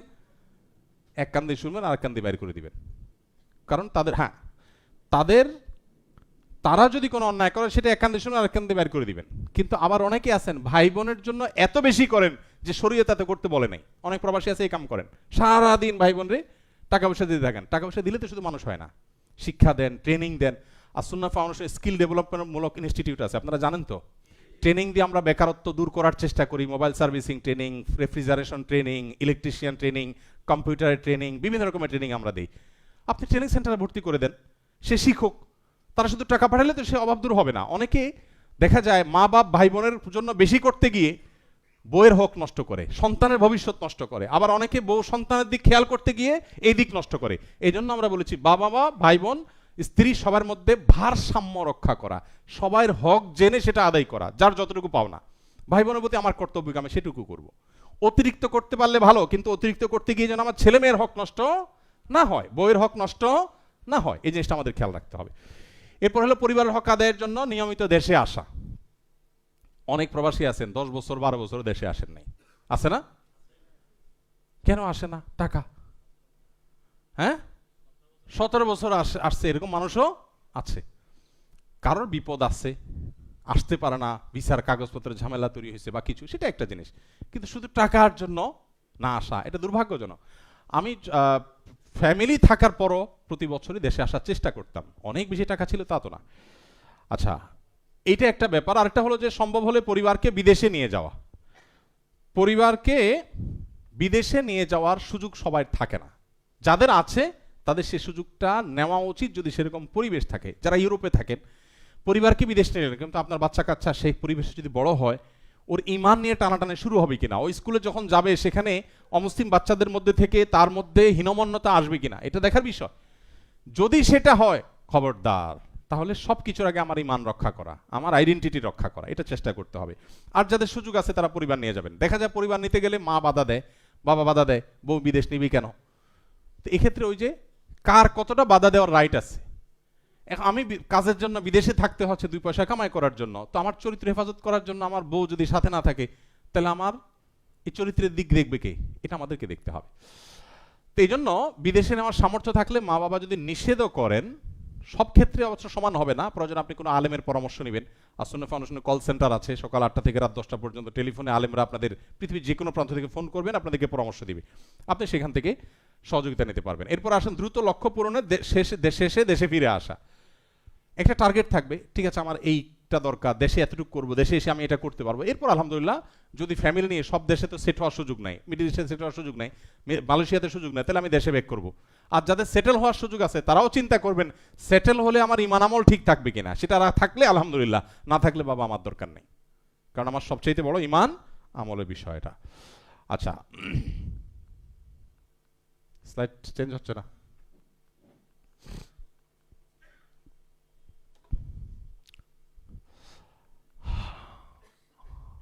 আচ্ছা, এরপরে হলো কি সমস্যা তোমাদের,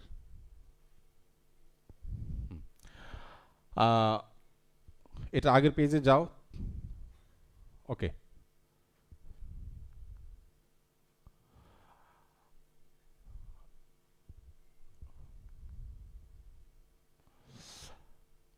আমরা সন্তান এবং পরিবারকে দিনদার করবার জন্য, তাদেরকে আল্লাহমুখী হিসাবে গড়ে তোলার জন্য প্রথম বিষয় হলো যে সন্তানের দিনদারিতা রক্ষার ব্যাপারে আমাদেরকে গুরুত্ব বুঝতে হবে। গুরুত্ব ইতিমধ্যে বলা শেষ হয়ে গেছে, যে সন্তান এবং পরিবার যদি দিনদার হয়, তাহলে তারা আমার হক চিনবে, সবাই হক চিনবে, এবং সত্যিকারের শান্তিটা আমার ফ্যামিলিতে আসবে। এখন মুশকিল হলো আমরা আসলে কি শান্তি চাই না ভাবসাব চাই? বুঝে শুনে বলতেছেন, শান্তি চাই না ভাবসাব চাই? শান্তি। আচ্ছা, তাহলে যদি আল্লাহ তাআলার সাথে আপনার এখন একটা মিটের সুযোগ হয়, আল্লাহর সাথে একটা মিটের সুযোগ হলো সরাসরি, আল্লাহ যদি আপনাকে অপশন দেয় যে বান্দা 2টা অপশন দিলাম, একটা হলো একটা ব্লাঙ্ক চেক দেবো তোমাকে, ফিগার তুমি বসায় নিবা, টাকা না, ডলার না, ইউরো, এটা তুমি বসায় নিও, মিলিয়ন নিবা না, বিলিয়ন নিবা না, ট্রিলিয়ন নিবা, এটা তোমার ব্যাপার, চেক ব্লাঙ্ক। কিন্তু সুখের গ্যারান্টি নেই, সুখ পাইতেও পারো নাও পারো। আর সেকেন্ড অপশন হলো একটা কুড়ের ঘর, কোন রকম ডাল ভাত খাওয়ার জন্য একটা টঙের দোকান, একটু বেশি জোরে বাতাস আসলে বাতাস ঢুকবে, বৃষ্টি আসলে বৃষ্টি ঢুকবে, কিন্তু শান্তির গ্যারান্টি আছে। কোনটা নেবেন? অঙ্ক বুঝে গেছেন সেজন্য বলতেছেন। ব্লাঙ্ক চেক ছেড়ে আপনি কুড়ের ঘর নেবেন? ভাই চাপাবাজির আর জায়গা হইল না। কোনটা নেবেন বলেন? বেশিরভাগ মানুষই বলবে আল্লাহ ব্লাঙ্ক চেক দাও, শান্তিটা আমি দেখে নেব। বেশিরভাগ মানুষ এটা বলবে না? বাস্তবতা হলো বাস্তবতা হলো শান্তি সবসময় টাকা পয়সা দিয়ে হয় না ভাই। পরিবার যদি দিনদার হয়, ওদের হাতে অনেক লম্বা মোবাইল নাই, অনেক ভাবসাব নাই, আপনি শান্তি পাওয়ার সম্ভাবনা জোরালো হবে যদি দিনদার হয়। আমরা চাই কি ভাবসাব মাস্ট। বিদেশ থেকে আসছে, মোবাইল হাতে নিয়ে ঘুরতেছে, কি হয়েছে ভাই আইফোন 17 নাকি, মাশাল্লাহ দেখি না এখনো নতুন সেট না, ভাল লাগে। মানুষ এটা বললে কি লাগে?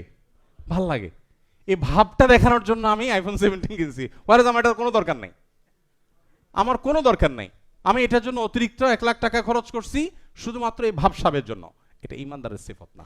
বেশিরভাগ মানুষের ফ্যামিলি বাচ্চা কাচ্চা ধ্বংস হয়ে যায় ভাবসাব রক্ষা করার জন্য। সিদ্ধান্ত নিতে হবে পরিবারের সদস্যদেরকে নিয়ে যে আমরা ভাবসাব দেখাবো না, আমরা অন্যের সাথে কম্পেয়ার করবো না। কারো ছেলে মেয়ে ভাবসাব দেখাক, আমরা দেখাবো না। আমরা বলবো আমাদের নাই বাবা, আমাদের অল্প আছে, আমরা গরিব, আমরা টার্গেট বানাবো আল্লাহকে খুশি করার, মানুষের কাছে ভাবসাব দা। এটা যদি আপনি করতে পারেন তাহলে পরিবারের সবার দিনদার হওয়ার মূল মন্ত্র এটার মধ্যে আছে। এবং এটা যদি না করতে পারেন, ভাবসাবের কি কোনো শেষ আছে?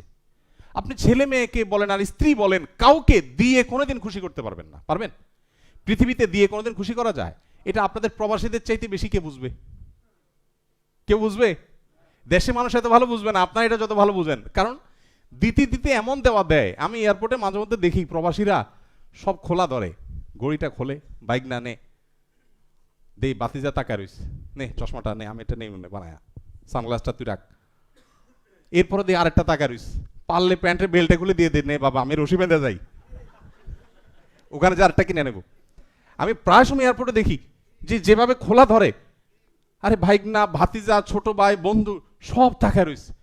3 মাস আসিল বেচারা, দেশে আসছে 3 মাস ধরে তো চুষছে ধুমায়া, এখন এয়ারপোর্টে যাওয়ার পরে পারলে প্যান্ট খুলে তুই সালা বস্তা পরে যাও তুমি। এই অবস্থা আপনাদের চাইতে ভালো কে বুঝবে?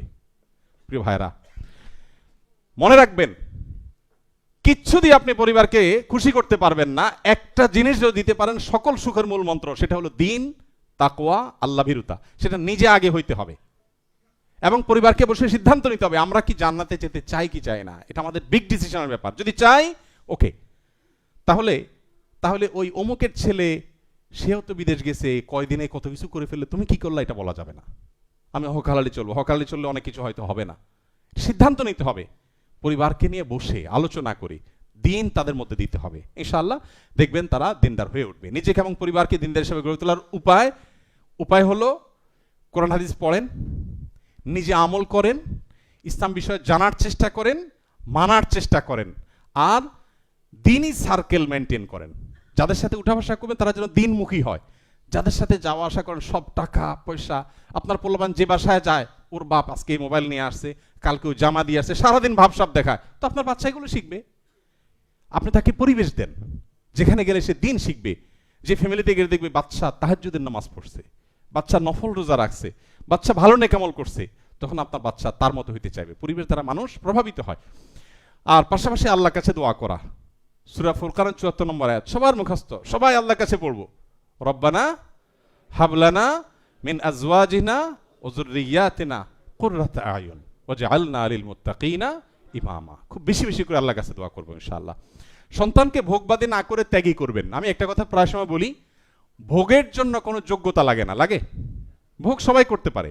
একটা ফকিন্নিরেও যদি আইনে আপনি ভোগে লাগিয়ে দেন, পারবে না ভোগ করতে? কিন্তু ত্যাগ সবাই পারে না। মনে রাখবেন, বিদেশে গেছেন, টাকা হয়েছে দেখে সারাদিন বাচ্চাদেরকে গরু ছাগলের মতো ভোগবাদী বানাবেন না। ত্যাগ শিখান, ত্যাগ। এখন ত্যাগ শিখানোর জন্য নিজে ত্যাগ করতে হবে। আপনি ভাবসাব ছাড়া বুঝেন না, তো বাচ্চা করতে কি শিখবে? তাকে শিখাবেন যে আমরা একা সুখে থাকবো না। শীত হয়েছে, তুমি একটা জামা কিনছো, তুমি একটা গরিব বাচ্চার জন্য একটা জামা কিনো, তার জন্য একটা জামা দিয়ে আসো। স্যাক্রিফাইস শিখান, ত্যাগ শিখান। সবকিছু দুনিয়াতে আমরা জান্নাতে সবকিছু পাইবো। এইটা যদি শিখাতে পারেন সন্তান ইনশাআল্লাহ দিনমুখী হয়ে উঠবে। সম্পর্কের যত্ন, দাম্পত্য সম্পর্কে উন্নয়ন এবং রক্ষা করার ক্ষেত্রে আমাদের বেশ কিছু জিনিস আমাদের লক্ষ্য করতে হবে। 1 নম্বর হলো কুধারণা থেকে বেঁচে থাকা। অনেক প্রবাসীরা আছেন বা দেশে যারা আছেন, কমন সমস্যা সেটা হলো অহেতুক বোর সম্পর্কে কুধারণা করে। বিদেশে আছে, মায়ে কান পড়া দেয়, বোনে কান পড়া দেয়, বা নিজের মনে মনে ওয়াসওয়াসা হয় না জানি বউ আমার তলে তলে কি করতেছে। একটা হলো যে প্রমাণ আছে, সেটা এক জিনিস। অহেতুক সন্দেহ করা এটা হারাম, এটা অনেকে করে, এবং ছেলেদেরকে মেয়েদের ক্ষেত্রে একই জিনিস হয়। এটা কবিরা গুনাহ, এটা আমাদেরকে খেয়াল রাখতে হবে। সময় কম, আমি শুধু বলে যাচ্ছি। এক্ষেত্রে স্ত্রীর সাথে উত্তম ব্যবহার করা, স্ত্রীর পরিবারকে সম্মান করা, সুখের জন্য, দাম্পত্য সুখের জন্য এটা খুব জরুরি। অনেক ছেলে আছেন শ্বশুরবাড়ি থেকে আশা করেন, নিজে যৌতুকের বিরুদ্ধে বলেন, আবার আশা করেন, আবার আশা পূরণ না হলে বউরে খোঁচাখুচি করেন। আছেন না নাই? বউরে খুশি করার বুদ্ধি কি জানেন? আমাদের দেলোয়ার আছে এখানে? নাই। আমাদের মওলানা দেলোয়ার আছে একজন, টেলিফোনে কল সেন্টারে কল করে তো মানুষ, এবং আমাদের এখানে স্বামী স্ত্রী ঝগড়া হলে দাম্পত্য সমস্যা নিয়েও মানুষ আসে। তো এই বেচারা এগুলোর সমাধানের জন্য সে কাজ করে অনেক দিন। কাজ করতে করতে এখন তার ফিলিংস হলো, এ বিয়ে করে না এখনো। আমি বিয়ের কথা বললে বা অন্যরা বিয়ের কথা বললে সে নাকি বলে যে আমার বিয়ে করার শখ চিরতরে উঠে গেছে। এই বউ জামাইয়ের ঝগড়া সামলাইতে সামলাইতে বিয়ে যে কি জিনিস, আমার বিয়ে বিতি চলে আসছে। যদিও এটা সঠিক কোনো বিষয় না। ঝগড়াঝাটি মানুষের অংশ। বউয়ের সাথে আমি ঝগড়া করব না, ঝগড়ার অভ্যাস থাকলে তো কলিগের সাথেও করব, আর যদি নিয়ন্ত্রণ করার থাকে তাহলে সব জায়গায় করব। তো যেটা বলতেছিলাম যে বেশিরভাগ সংসারে অশান্তি হয় কেন জানেন? দূর ভাই, ভুল বোঝাবুঝি, বউয়ের কথা না শোনার কারণে। যেই সংসারে বউয়ের কথা স্বামী শুনে সেখানে অশান্তির নাম গন্ধ নাই। আপনি বায়াত হয়ে যান, মুরিদ হয়ে যান বউর হাতে, সব সমস্যার সমাধান হয়ে গেল। তার কথা মতো উঠবেন বসবেন, সব সমাধান। আর সকাল বিকাল তার সাথে আপনি ডিবেটে যাবেন, তো আপনার গোষ্ঠী উদ্ধার হবে। তো এই জন্য আর কিছু না হোক, স্ত্রীর সব কথা তো আবার শোনাও যাবে না। অন্যায় কথা শোনা যাবে? এটা সহজ বুদ্ধি বলি, সেটা হলো শ্বশুরবাড়ির তারিফ করবেন। শাশুড়ি ভাতটা খেয়ে বলবেন ওফ, এরকম ডাল তো খাই নাই। হুদাই তারিফ করবেন। এই হুদাই তারিফ করা যায় বউয়ের খুশি করার জন্য। শাশুড়ি না থাকলে মিয়া সব শিখাই দিতে হবে, আজব কথা। শালার তারিফ করবেন, শ্যালিকের তারিফ করলে আবার ভেজাল আছে। শালার বউয়ের তারিফ করবেন, অন্যান্য শ্বশুরবাড়ির তারিফের আইটেমের অভাব আছে। শুনেন, মেয়েরা আসলে অনেক কিছু চায় না, একটু স্বীকৃতি চায়। একটা মেয়ে সারা জীবনের জন্য চলে আসে আপনার কাছে, সহজ বিষয় না। যা কাজ করে শুধু এটার বিনিময় দিলে তো মাসে 10,000 করে বেতন পাওয়ার কথা। কয় টাকা দিয়েছেন এই পর্যন্ত? অবশ্য আপনাদের প্রবাসীদের কথা ভিন্ন, আপনারা তো সবই দিয়ে দিচ্ছেন, বিদেশ থেকে সবই পাঠিয়ে দিচ্ছেন আপনারা। তো যাই হোক, স্ত্রীর ত্রুটি বিচ্যুতি ক্ষমা করে দেওয়া, এটা স্ত্রীদের জন্য প্রযোজ্য। হার্ট হয়ে থাকবেন না। অনেক প্রবাসী আছে হার্ট হয়ে থাকে।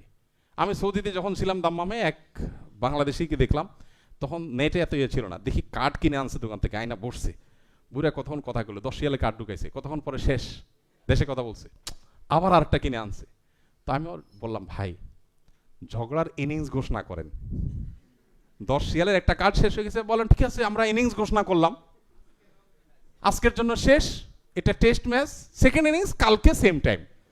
তাহলে কি হবে, এই 24 ঘন্টার মধ্যে ঝগড়ার যে দোনোজনেরই চলে আসবে। এরপরে কথা বললে দেখবেন যে কথা আসবে কি লাইনে কথা, তখন দেখবেন কথা আসবে, আচ্ছা যা হয়েছে হয়েছে, এখন সমাধানের কথা বলো। আর যদি তখন বলেন না এটার বিহিত এখনই করতে হবে, তো মাঝখান দিয়ে মোবাইল ফোন কোম্পানির লাভ হবে। বুঝে আসছে কথা ভাইরা আমার? তো এই জন্য স্ত্রীদের বেশি কিছু চায় না, একটু স্বীকৃতি আর দোষ কম ধরা। দোষ কম ধরা। মাতৃজাতি মেয়েরা আল্লাহ তাআলা এমনভাবে সৃষ্টি করেছেন, একটু পামপট্টি দিয়ে খুন করাও সম্ভব। একটু পামপট্টি দিলে যদি বলেন যে শুয়ে পড়ো জবাই করবো, রাজি হয়ে যাবে। শুধু কি লাগবে? একটু প্রশংসা। অথচ এটুকু করতে অনেক পুরুষ কার্পণ্য করে। আর প্রবাসে থাকেন, টাকা পয়সা দিয়ে দিয়েছেন বুঝলাম, আসলটাই তো দেন নাই। সঙ্গ, অন্য 10টা স্ত্রী যেটা পায় সেটা তো সে পায় নাই। সো আপনার এই ফিলটা থাকতে হবে যে আমি আমার স্ত্রীকে টাকা পয়সা দিছি, কিন্তু একটা জায়গায় সে আমার কাছে আরো পাওনার আছে।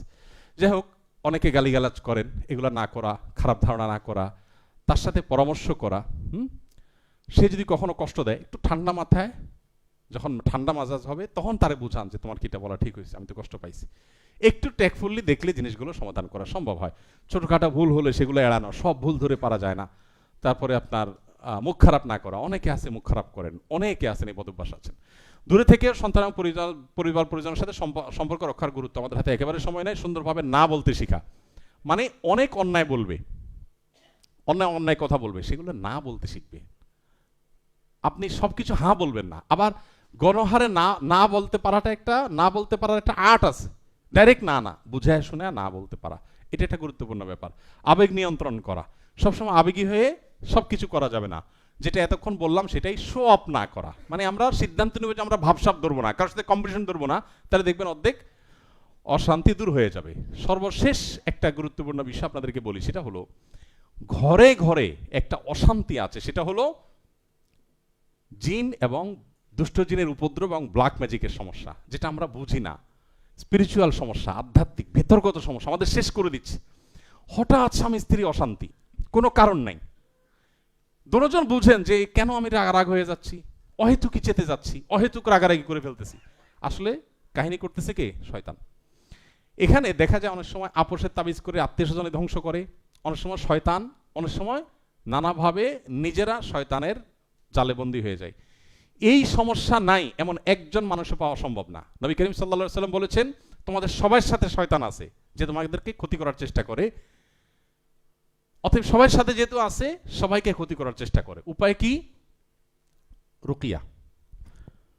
অনেক ফ্যামিলিতে আছে বাচ্চা কাচ্চা অস্বাভাবিক নষ্ট হয়ে গেছে। বিশেষ করে প্রবাস জীবন থেকে আমরা বাচ্চাদের অনেক অ্যাক্টিভিটিস দেখে আমরা অনেকে খুব বেশি হতাশ হয়ে যাই। বাচ্চাদের প্যারেন্টিং নিয়ে আমাদের কথা বলার সময় আজকে একেবারেই নাই, সেটা আমরা অন্য কোনো সময় ইনশাআল্লাহ বলবো, বা আপনারা অন্য কোনোভাবে জেনে নেবেন। বাচ্চাদের লালন পালনের ক্ষেত্রে একটা তো হলো তাদের চাহিদাকে নিয়ন্ত্রণ করা, সব চাহিদা পূরণ না করা। দ্বিতীয়ত হলো তাদেরকে ভালো পরিবেশ দেওয়া, হ্যাঁ। তৃতীয়ত তাদের জন্য দোয়া করা। চতুর্থ হলো তাদেরকে সঙ্গ দেওয়া, সময় দেওয়া, সেরকম শিক্ষা প্রতিষ্ঠান নির্বাচন করা। এর পাশাপাশি তারা যেন শয়তান থেকে পানাত পায়, এজন্য স্ত্রী সহবাসের সময় নবী সাল্লাল্লাহু আলাইহি ওয়াসাল্লাম দোয়া শিক্ষা দিয়েছেন না? দেখেন দোয়াটার অর্থ খেয়াল করেন, আল্লাহুম্মা জান্নিবনা ওয়া জান্নিবিশ শায়তানা মা রাযাকতানা। আল্লাহ আমাদেরকে এবং আমরা যে এই শারীরিক সম্পর্কের মাধ্যমে যে নেক্সট সন্তান পাবো, যে সন্তান পাবো, এই সন্তানকে আর আমাদেরকে শয়তান থেকে রক্ষা করেন। দেখেন ওই টাইমে দোয়া হলো শয়তান থেকে, কারণ শয়তান তখন থেকে মানুষের শত্রুতা করে। এই জন্য শয়তান থেকে রক্ষা পাওয়ার জন্য সকাল সন্ধ্যার দোয়াগুলো মাস্ট পরিবারের সব সদস্য পড়তে হবে। আমাদের ফাউন্ডেশন থেকে একটা ছোট লিফলেট বের করেছি আমরা রুকিয়া, ঝাড়ফুঁক সম্পর্কে। এটা আপনাদের সবার ব্যাগে ব্যাগে আছে, দেওয়া হয়েছে না? সবার ব্যাগে আছে। এটার অনলাইনে আপনার সফট কপি পাবেন, আমার ওয়েবসাইটে গেলে ahmadullah.info, সেখানে সফট কপি পাবেন, ওটা ডাউনলোড করে নিতে পারেন। এখানে কিছু গাইডলাইন দেওয়া আছে, আমি আর সেগুলো এখন বলে সময় নষ্ট করলাম না, ওইটা দেখে নেবেন, ওইগুলা ফলো করবেন বাসা বাড়িতে। ইনশাআল্লাহ দেখবেন অনেক অশান্তি এমনিতে শেষ হয়ে গেছে, সমাধান হয়ে গেছে। এই রুকিয়া এখন ঘরে ঘরে নাই। কোরআন তেলাওয়াত উঠে গেছে, অনেক ঘরে তেলাওয়াত হয় কিন্তু আস্তে আস্তে হয়। কোরআন তেলাওয়াত শয়তান দূর করে। আপনি নগদ আল্লাহর কুদরত দেখতে চাইলে কোরআন তেলাওয়াত করলে দেখবেন আপনি আল্লাহ তাআলার কুদরত দেখতে পাচ্ছেন, বিশেষ করে শয়তান বিতাড়ন করার ক্ষেত্রে। এই কোরআন তেলাওয়াতটা একটু উচ্চ স্বরে করা বাসা বাড়িতে, তাহলে শয়তান দূর হয়। এখন দেখা যাচ্ছে আমরা অনেকে পড়ি না, আর পড়লেও নীরবে চুপচাপ পড়ি। এই জিনিসটা আমাদের ভয়ঙ্কর সমস্যা তৈরি করেছে। এই জন্য রুকিয়া শরঈয়া বা শরঈ ঝাড়ফুঁক এটা আমাদের করতে হবে। আমি এটা নিয়ে আর এই কথাগুলো বলতে যাচ্ছি না, কারণ সেম কথাগুলো আপনাদের যে লিফলেট দেওয়া আছে সেই লিফলেটের মধ্যে আছে, সেই লিফলেটটা আপনারা করবেন। সকাল সন্ধ্যার দোয়া জিকিরের বই আমাদের আপনাদের কাছে আছে, এখানে কি দেওয়া হয়েছে? সবাইকে দেওয়া হয়েছে, এই বইটা আপনাদের কাছে আছে, আপনারা এটা ফলো করবেন। এটার অনলাইন ভার্সন আছে, যাদের ছেলে মেয়ে ইংলিশ মিডিয়ামের পড়ে অথবা ইউরোপে আমেরিকা থাকে, ইংলিশ ছাড়া বোঝে না, তাদের জন্য এই একই বইয়ের ইংলিশও আমরা করেছি, ইংলিশ অনুবাদও আছে, নিচে চাইলে নিয়ে যেতে পারবেন। আর বেশি করে কিনে নিয়ে মানুষকে ডিস্ট্রিবিউশন করলেন এবং বন্টন করলেন। পরিবার সম্পর্কে বইটা কি দেওয়া আছে?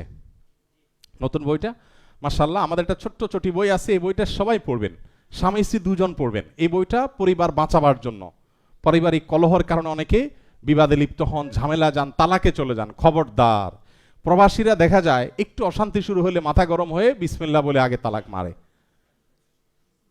খুবই জঘন্য কথা, তালাক বলা যাবে না, অন্য কথা বলেন। তালাক এত ছেলে খেলা না, দুষ্টমি করেও যদি তালাক দেন তালাক হয়ে যাবে। হালকা রাগ উঠছে দিয়ে দিছেন, রাগের মাথা তালাক হয় না মনে করে, তালাক কিন্তু হয়ে যাবে। আপনি না জেনে দিছেন তাও তালাক হয়ে যাবে, খুব ডেঞ্জারাস জিনিস। অন্য সব বলেন, তালাক বলা যাবে, খবরদার। এই একটা কথা আজকে এখান থেকে নিয়ে যান, কখনো বউকে তালাক দিছি দিব এইসব কথা মুখ দিয়ে, তালাক শব্দ মুখ দিয়ে উচ্চারণ করবেন না। এবং একই কথা বোনদেরকে আমি বলতে চাই, অনেক মেয়েরা আছে কিছু হইলে ব্যাগটা গোছায়, আছে না? কিছু পোলাপান আছে ছোট লোকই করে, বন্ধুর সাথে একটু সমস্যা হয়েছে তোমার সাথে কাটটি, সকাল বিকাল কাটটি, আছে না? ঠিক মহিলা আছে বাপের বাড়ি চলে যাব, ছেলে কিছু আছে স্বামীর বাড়ি চলে যাবে, এগুলো জুলুম, এগুলো করা যাবে না। একটা সুখী পরিবারের জন্য অনেকগুলো বিষয় দরকার। এখানে কিছু বিষয় আমরা টাচ করার চেষ্টা করেছি, এর বাইরে আরো অনেক বিষয় আছে। এই সব বিষয়গুলো আমাদেরকে আমলে আনতে হবে। প্রবাস জীবনে আল্লাহ তাআলা আমাদের সবাইকে পারিবারিকভাবে সুখী, সমৃদ্ধ এবং আল্লাহর প্রিয় পাত্র হওয়ার তৌফিক দান করুন। আপনার পরিবারটাকে যদি আপনি সুন্দর করে গড়ে নেন, আল্লাহ ভীরু বানান, মুত্তাকিদের ইমাম বানান, আপনার পরিবারটা দারুণ উপভোগ্য হবে। আপনার কাড়ি কাড়ি টাকা না থাকুক, সন্তানটা আল্লাহকে চিনে, স্ত্রী আল্লাহকে চিনে, আপনি আল্লাহকে চিনেন, 5 ওয়াক্ত নামাজ পড়েন, হালাল হারাম মেনটেন করেন, হারামের ধারে কাছেও যান না। মনে রাখবেন, আপনার পরিবার দেখতে পারেন অনেকে অনেক বড় বড় আট্টালিকা করছে, গাড়ি বাড়ি করছে, ওর চাইতে আপনি সুখী, বাট আপনাকে শয়তান দেখাবে কি ও অনেক সুখী আছে, তুই কিছু করতে পারস নাই, আপনি হচ্ছে বেশি কিছু করতে পেরেছেন। আল্লাহ আমাদের সবাইকে সুখী পরিবার পাওয়ার তৌফিক দান করুন। সালাম আলাইকুম। ওয়ালাইকুম আসসালাম। শাহেক, আমি মোহাম্মদ মনিরুজ্জামান, সৌদি প্রবাসী একজন রেমিটেন্স যোদ্ধা। আমরা যখন প্রবাসে যাই তখন আমাদের টাকার প্রয়োজনে আমাদের লোন নিতে হয়, এবং কি প্রবাস থেকে আসার পরেও আমাদের অনেক সময় টাকার প্রয়োজন হয়।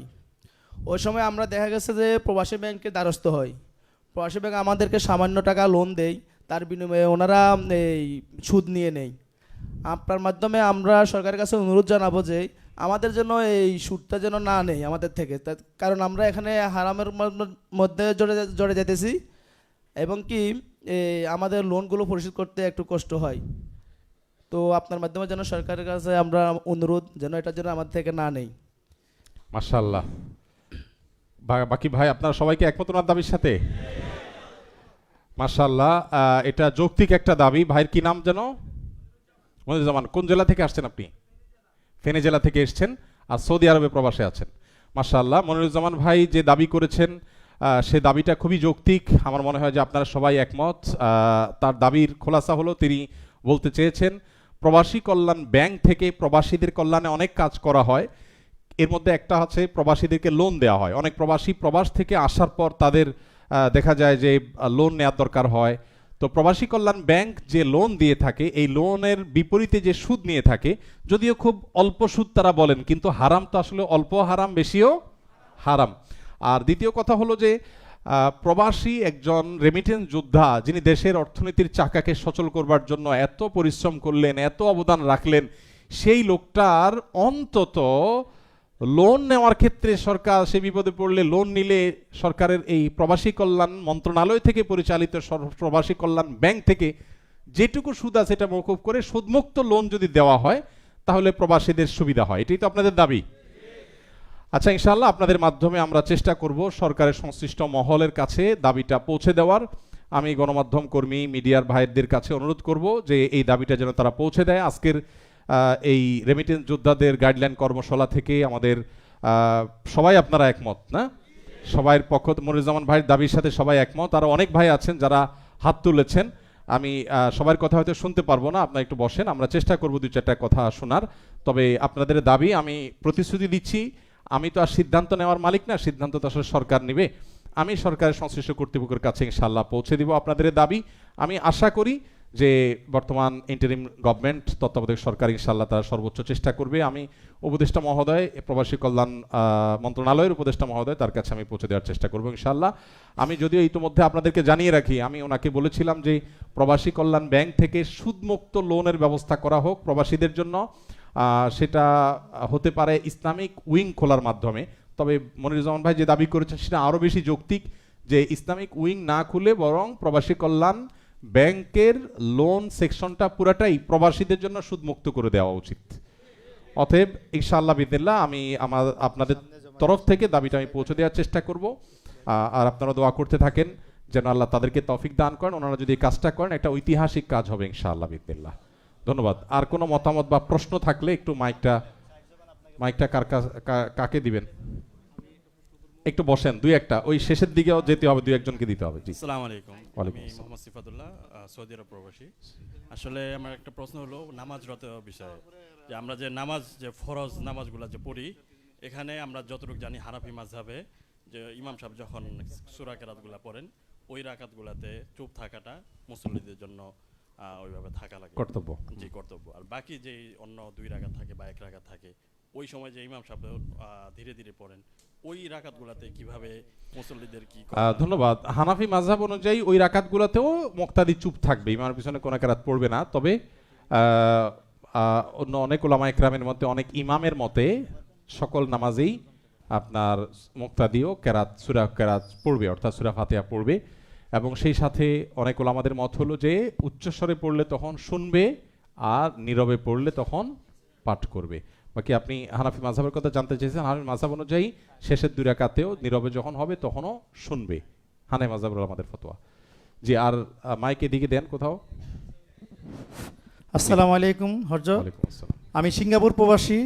আমার একটা প্রশ্ন হইল যে যারা বাংলাদেশে প্রবাসী না, যারা বাংলাদেশে বিভিন্ন ব্যবসা করে, ক্ষুদ্র দোকান চালায়, চার দোকান, বিভিন্ন আর কি কাজকাম ব্যবসার ক্ষেত্রে, তো বাংলাদেশে প্রত্যেকটা জেলায় শাখায়, ঢাকা শহরও মাল্টিপারপাস নামে মুসলমানদের ধ্বংস করার জন্য যে লোন দেয়, এটা 99%ই সুদের হয়ে যায় হরজত।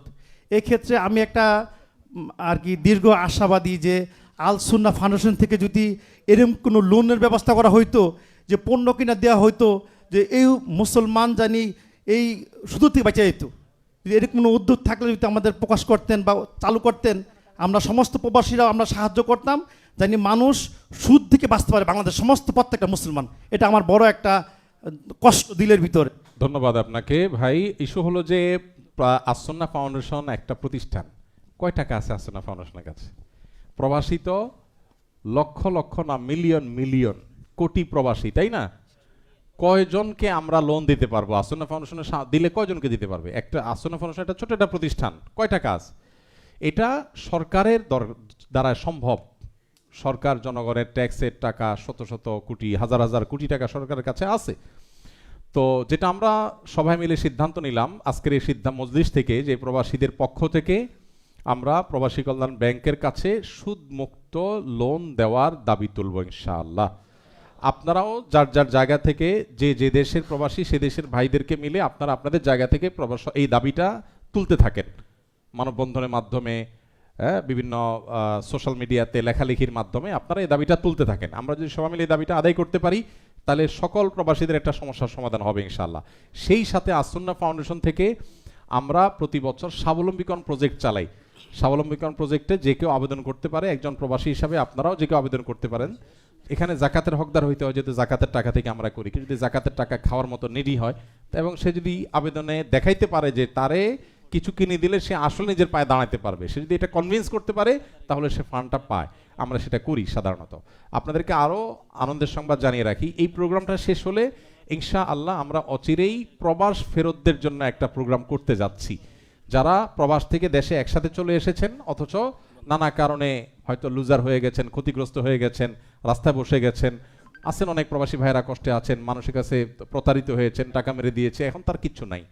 তো এই সমস্ত ভাইগুলোর মধ্যে থেকে বাছাই করে দেখা যায় প্রবাস থেকে তিনি একটা ভালো বেকারির কাজ শিখে আসছেন, এখন কয়টা টাকা হলে একটা বেকারি দিতে পারেন, আমরা তাকে হয়তো একটা পুঁজি দিব এবং বেকারি করে দিব।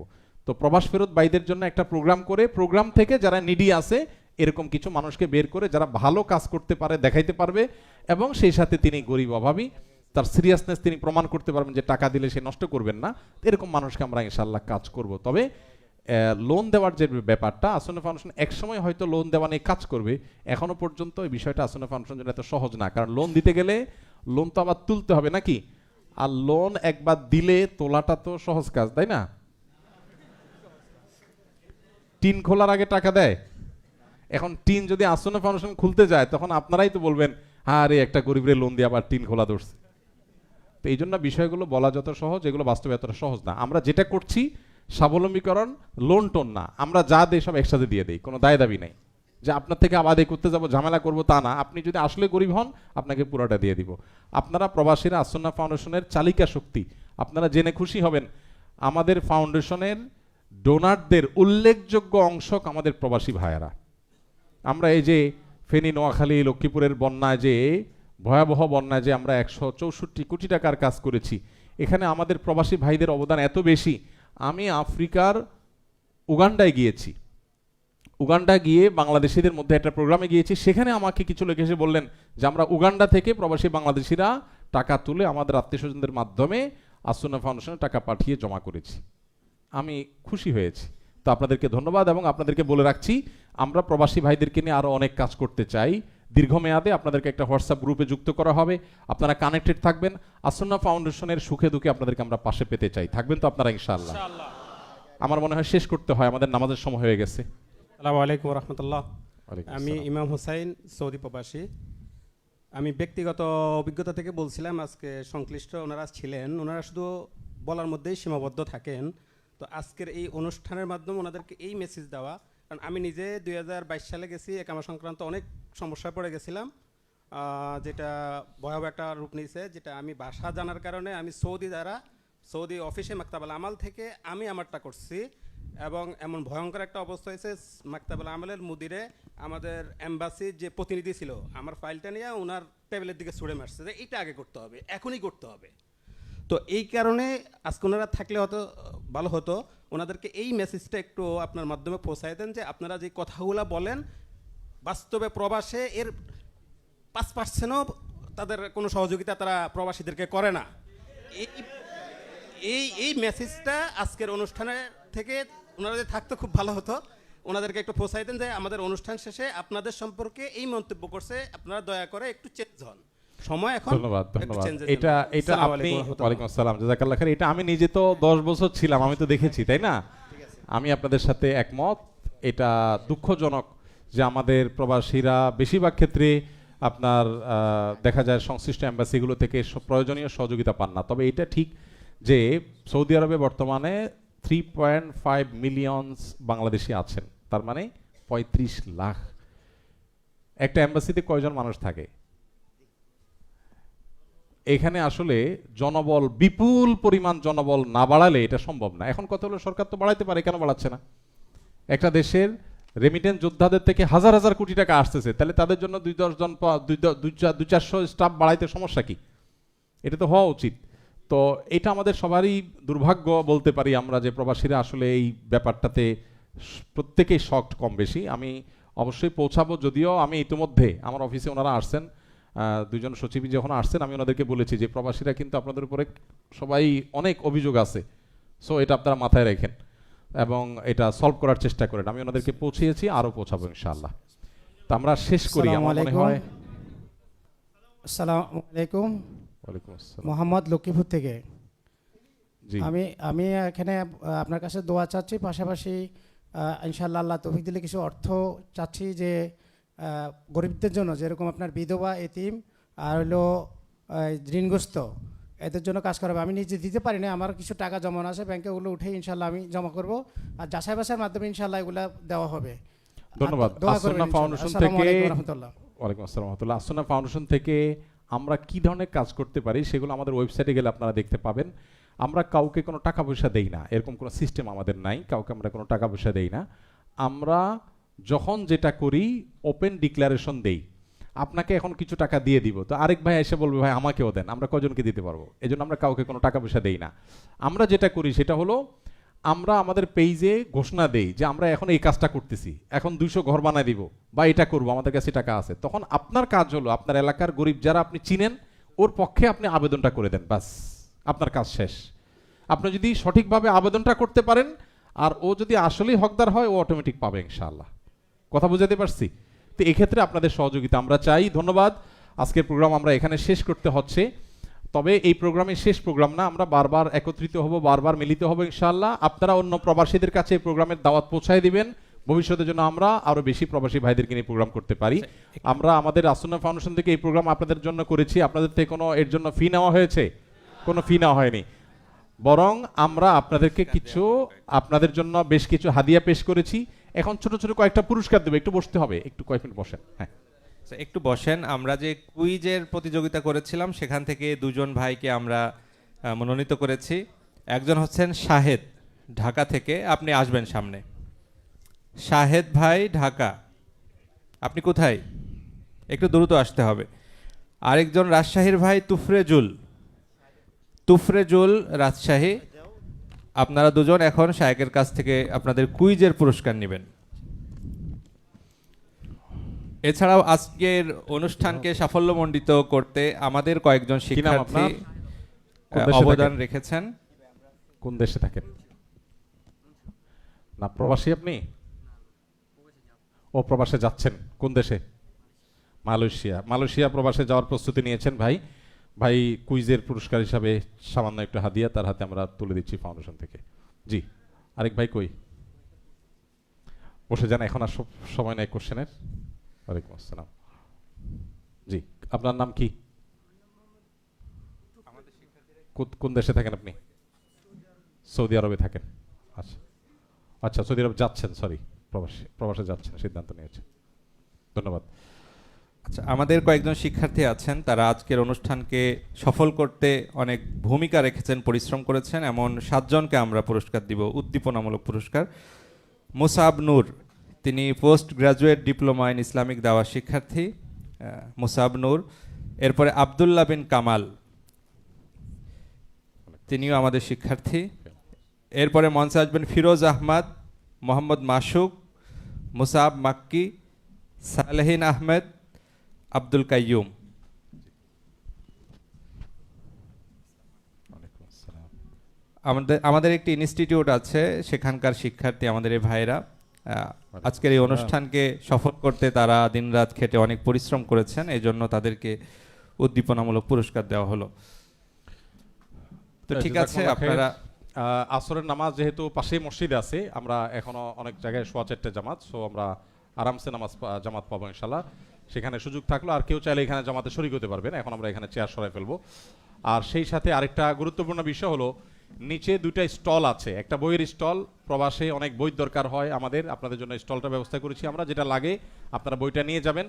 আর আমাদের মেয়েদের ট্রেনিং সেন্টারে গরিব মেয়েরা যেসব পোশাক আশাক তৈরি করেছে, এগুলো নিচে আছে, সেগুলো আপনারা কিনে নিয়ে যেতে পারেন। এগুলো গরিব মেয়েরা যারা আমাদের ট্রেনিং সেন্টার থেকে ট্রেনিং নিয়েছে তাদের জন্য। জাযাকুমুল্লাহ খাইর।